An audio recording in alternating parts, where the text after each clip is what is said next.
This next comic is gonna balance out a lot of this chocolatey flavor you're gotten. Believe it or not, he is not a honorary black man. We like to call him Rad Negro. Give it up for your next comic, Conrad Negron. All right, Lake Forest, how's it going tonight? That's just great. So, all right, this is not how I envision this going, but okay, so my name is Conrad, and no, I'm not related to the guy from Bye Bye Birdie. I'm also not related to the doctor that killed Michael Jackson. That's not how names work. It's the last name that counts.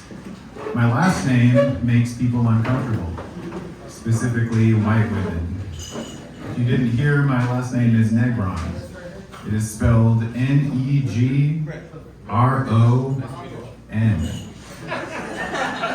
So you can imagine how roll call was for me in school.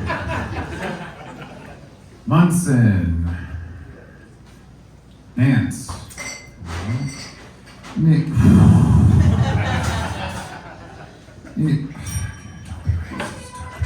Conrad.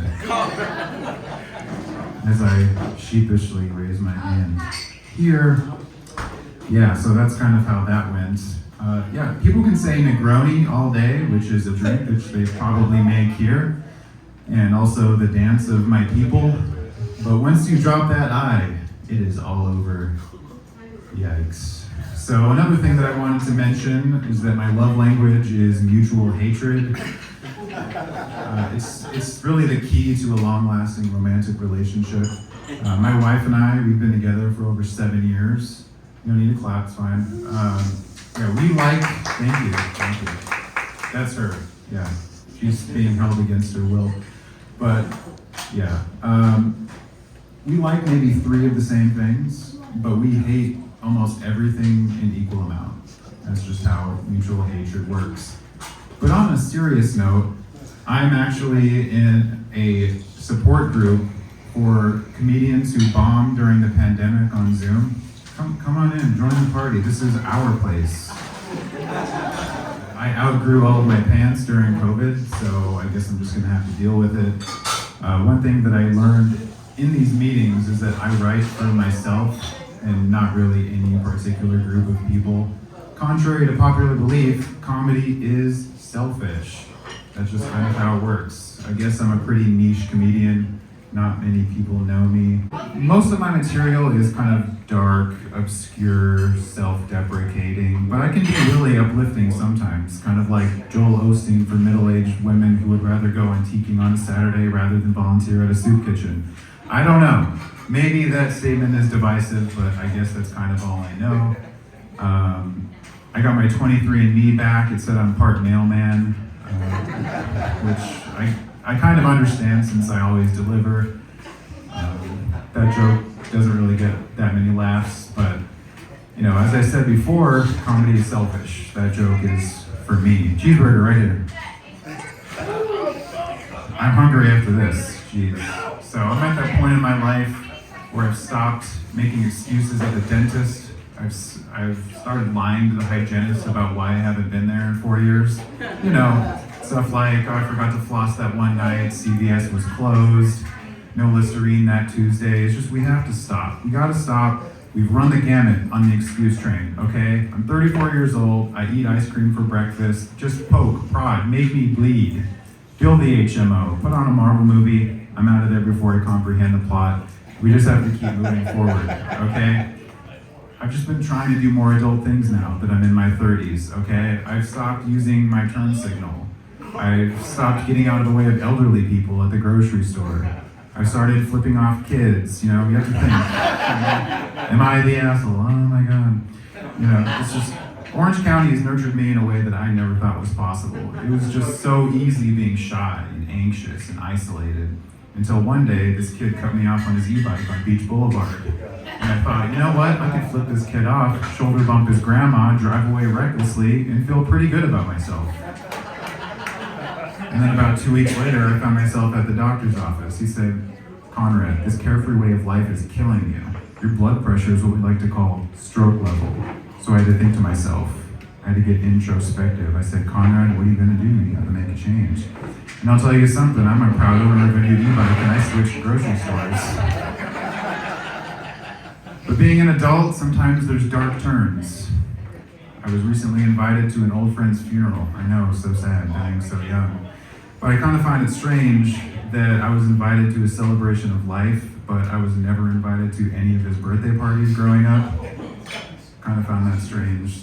It's like they're saying, Conrad, we don't really see you as a party animal, but we really like the way that you mourn. We'd rather you be dressed in black than blackout drunk. And, if you have any of those condolences lying around, why don't you bring those down? And maybe a cookie tray. It's not too much of a problem for you. But, speaking of death, my dad died on New Year's last year. He was a big supporter of mine, thank you. And, he told me that I could do anything I wanted to do. I could be anything I wanted to be. So I became a demotivational speaker. Just absolutely no optimism here. I would advise you to not pursue your goals. Do not chase your dreams, because it could only end in happiness. But on a lighter note, I got health insurance recently, so give it up for health. Yeah. Yes, I went to my primary care physician. He asked me, Conrad, are you eating 3 square meals a day? And I said, no, sometimes they're circular. And sometimes they're more than 3. So maybe not joke with the doctor that you're first meeting. That's probably a good idea. I do put a lot of pressure on myself. Rihanna told me to shine bright like a diamond, so I have to become one first. I guess I could lather myself in oil and stand in the sun, but I'm not that confident. I'm undernourished and overwhelmed, and I'm pretty sure that's not how luminosity works, but I guess we'll keep trying. So does anyone here know what the microwave Olympics are? Anyone ever participate in that kind of an event? No? Okay, well I'll tell you, don't worry about it. So I don't want you to get it confused with opening the microwave right before the beep. This is what happened. So for microwave Olympics, not before the beep. No, microwave what? Microwave Olympics. Yeah, it's a huge deal in my apartment. So what you have to do, you put something in the microwave for a specific amount of time, and you run around your house trying to complete menial tasks before the beep. So I have not participated in something like this in a while because I'm currently recovering from an injury sustained from this prior event. I'll tell you what happened. Okay, so I was in my living room. I realized that I had not turned on the dryer. There was about 15 seconds left on the microwave. So I ran through the living room, into the kitchen, tripped over the open dishwasher door. As I was falling, my cat was witnessing this human blunder. I fall to the ground. My cat looks at me, judges me, walks away. And in that moment, the microwave beeped. Failure. Now physically, I'm okay. Emotionally, I don't know if I'll ever recover. But one more uplifting joke for you, Lake Forest, and I'll get out of here. So, ever since the night I was born, I was known as the considerate one. Ever since the night I was born. My mom, she walked into the shower, her water broke right there. Easy cleanup. I am the considerate one. My parents, they rushed me to the hospital. I was in and out of there in under 90 minutes. Quicker than a Disney movie sequel. I am the considerate one. I actually share my birthday with the nurse who delivered me. That's the miracle of life right there. That is a gift that you cannot wrap. And that is why I'm here tonight, because my parents did not wrap it. Thanks so much, I'm Conrad.